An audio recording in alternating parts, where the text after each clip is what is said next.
Hola, buenas tardes. Somos el equipo uno y a continuación presentaremos nuestro curso de economía que estaremos hablando desde los capítulos 7 y 19. A continuación presentaremos con la siguiente diapositiva.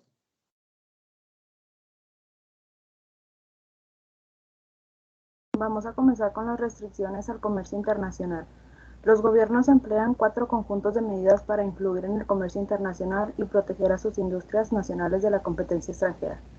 Estos son aranceles, cuotas de importación, otras barreras a la importación y subsidios a la exportación.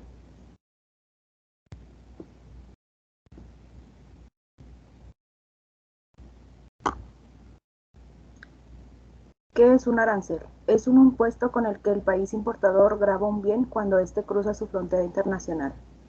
Cuando los gobiernos establecen un arancel a un bien importado, se dice que los consumidores del bien resultan perjudicados, los productores del bien salen beneficiados, los consumidores pierden más de lo que ganan los productores o la sociedad resulta perjudicada al surgir una pérdida irrecuperable. Como ejemplo, el gobierno de India impone un arancel del 100% al vino que importa desde California. Así, cuando un ciudadano indio importa una botella de vino californiano con un valor de 10 pesos, paga al gobierno de su país un 10 por concepto de derechos de importación. Las cuotas de importación son una restricción que limita la cantidad máxima de un bien que se puede importar en un periodo específico. Casi todos los países imponen cuotas de importación en una amplia gama de artículos. Los efectos de una cuota de importación son similares a los que generan los aranceles. El precio aumenta, la cantidad comprada disminuye y la cantidad producida por el país se incrementa.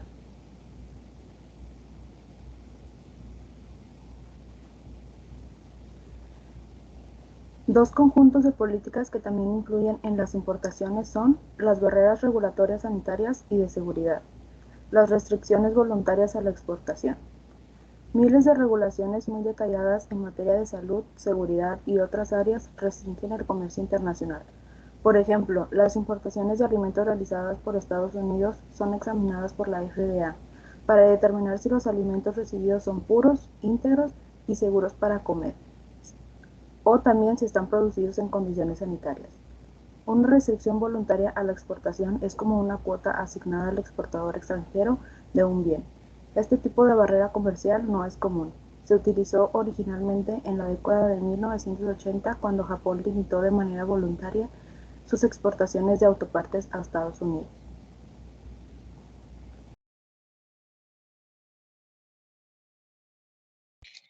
Argumentos contra el proteccionismo. El comercio se ve restringido por aranceles, cuotas y otras barreras. Existen 7 argumentos relacionados con restricciones al comercio, los cuales sostienen que proteger a las industrias nacionales frente a la competencia extranjera. Algunos de sus puntos es ayudar al desarrollo de las industrias incipientes, contrarrestar el dumping, salvaguardar los puestos de trabajo nacionales, además de permitir que el país haga frente a la competencia de la mano de obra extranjera más barata, penalizar la laxitud de las normas ambientales, evitar que los países ricos exploten a las naciones en desarrollo y reducir la subcontratación en el extranjero, evitando que haya fuga de empleos.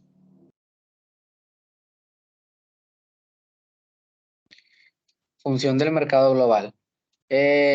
Aquí a continuación les voy a contar cómo funcionan los mercados globales. Funcionan a partir de la ventaja comparativa, impulsando el comercio internacional, además de que si el precio mundial de un bien es inferior a su precio en una nación específica, significa que el resto del mundo tiene una ventaja comparativa en la producción de ese bien, y el país resulta beneficiado al producir una cantidad menor de dicho producto, consumirlo más e importarlo. Si el precio mundial de un bien es superior a su precio en una nación específica, significa que ese país tiene una ventaja comparativa en su producción y se beneficia al producir una cantidad mayor, consumir menos y exportarlo.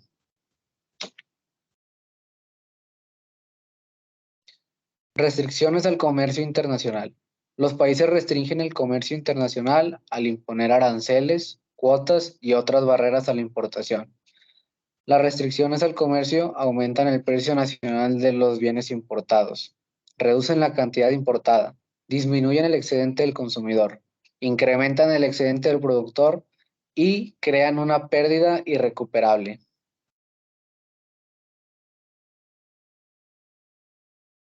Ganadores, perdedores y beneficio neto derivado del comercio.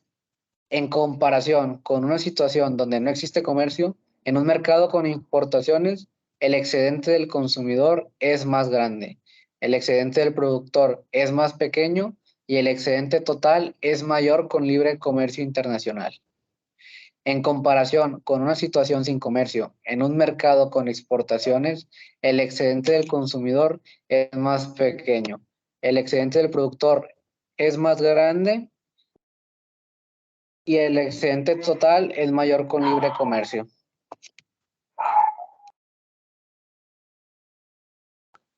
Ok, a continuación los argumentos contra el proteccionismo. Los argumentos pues se sostienen con el proteccionismo ya que ayudan a las industrias independientes e incipientes a crecer y que contrarresten el dumping en empresas débiles. La subcontratación del extranjero con tan solo una nueva forma de cosechar los beneficios que genera el comercio y no justifica el proteccionismo. Las restricciones o el comercio encuentran adaptaciones porque el proteccionismo genera una pequeña pérdida por persona para un gran número de gente y una gran ganancia individual por una cantidad limitada de personas. Quienes resultan beneficiadas tienen mayor influencia política, ya que aquellos que se ven perjudicados es muy costoso identificar y compensar a estos últimos. Son endebles a los argumentos que afirman con el proteccionismo, ya que salvaguarda los puestos de trabajo, permite que puedan competir contra la mano de obra extranjera barata. Es necesario para sancionar la laxitud del cumplimiento de normas ambientales y evita la explotación de las naciones en desarrollo.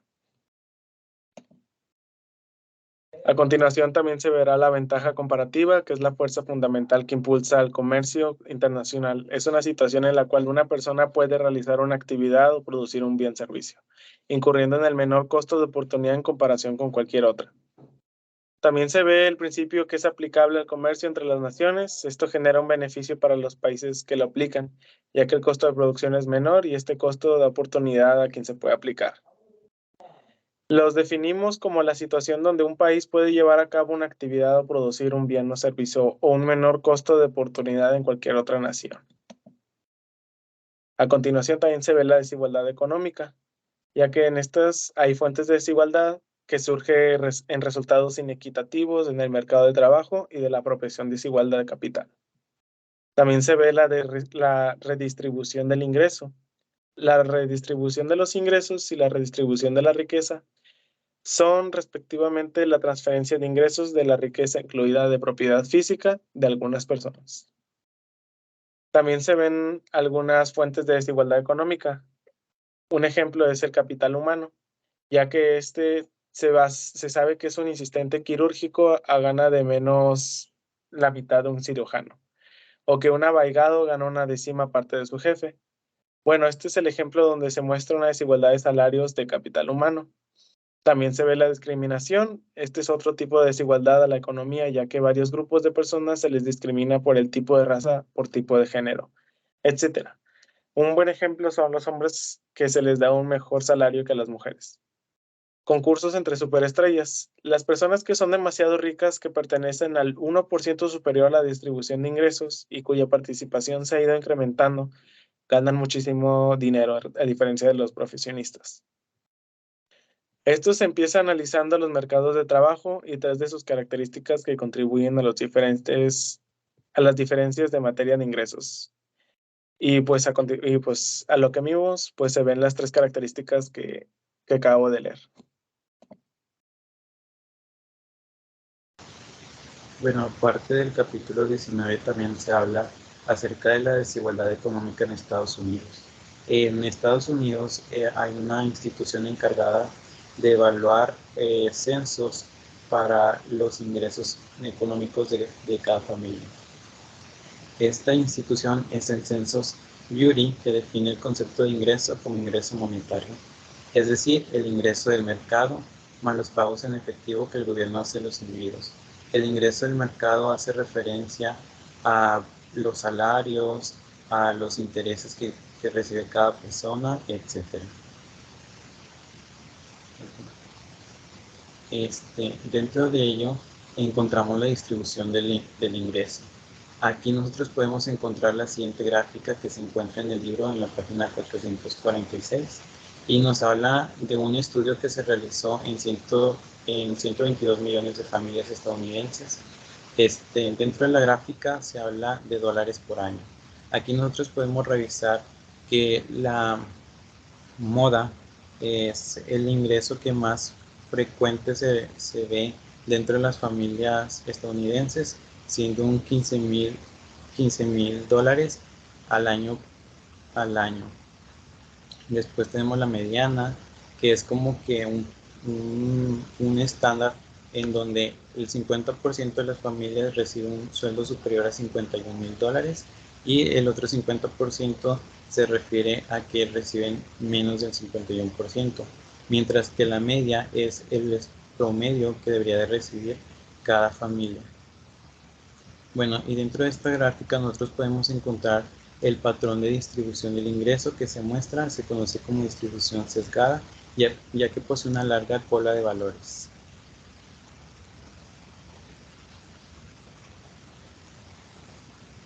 Después encontramos una gráfica por quintiles. Esta gráfica también nos permite estudiar de manera más adecuada los ingresos que recibe cada familia. Dentro de esta consiste en medir el porcentaje del ingreso total por cada porcentaje específico de familias. Aquí lo que hace es dividir la cantidad de familias, por ejemplo aquí son 122 millones, las divide en cada 20% para poder realizar un estudio.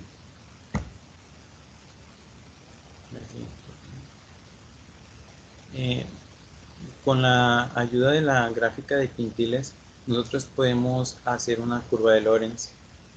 Una curva de Lorenz es una gráfica que nos ayuda a revisar el porcentaje acumulado del ingreso contra el porcentaje acumulado de las familias. Esto ofrece una evidencia visual directa del grado de desigualdad de la distribución del ingreso en comparación con la línea de igualdad. Aquí nosotros podemos observar que la línea recta es lo que todas las familias deberían de recibir para que todo sea igualitario. Pero como no es así, aquí podemos observar en la gráfica, en la curva de Lorenz, el ingreso que cada familia tiene.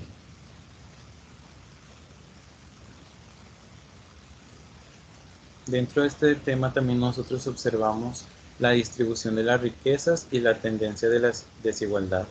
La distribución de la riqueza viene siendo otra manera de medir la desigualdad económica a partir de la distribución de la riqueza, que es donde se toman el valor de las posesiones en un momento determinado, es decir, las pertenencias que tiene cada familia, como las casas, los coches, etcétera, que tienen un valor monetario. Después, en las tendencias de la desigualdad, encontramos algo que se llama el coeficiente de Gini. Este coeficiente de Gini nos ayuda a visualizar las tendencias de desigualdad al observar el área que hay entre la curva de Lorenz y la línea de igualdad. Cuanto más alejada esté la curva de Lorenz respecto a la línea de igualdad, mayor será el grado de Gini. Pero mientras se encuentre en 0 el coeficiente de Gini, quiere decir que hay una tendencia de desigualdad igual a 0.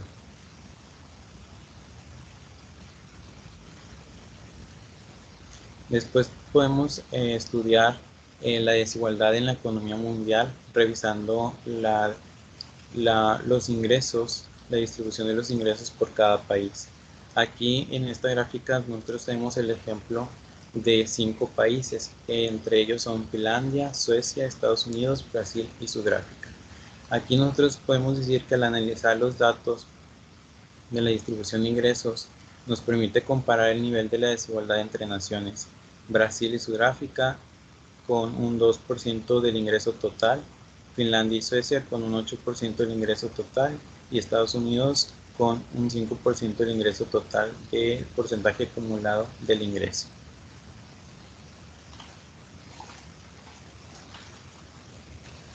La desigualdad global y sus tendencias nos dice que la distribución global del ingreso es mucho más desigual que la distribución en cualquier país individual.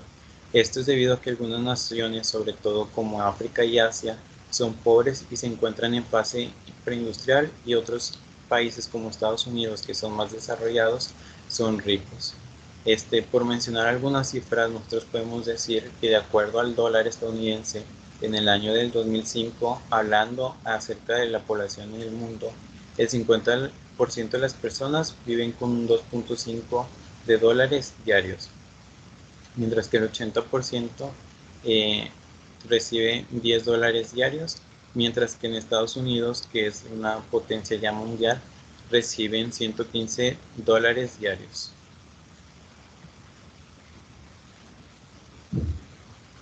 Bueno, ya para concluir nuestra presentación, nosotros podemos decir que en los capítulos vistos durante esta presentación, observamos cómo funcionan los mercados globales, las restricciones que hay para poder mejorar el comercio internacional y las prohibiciones para hacer menos difícil el dumping.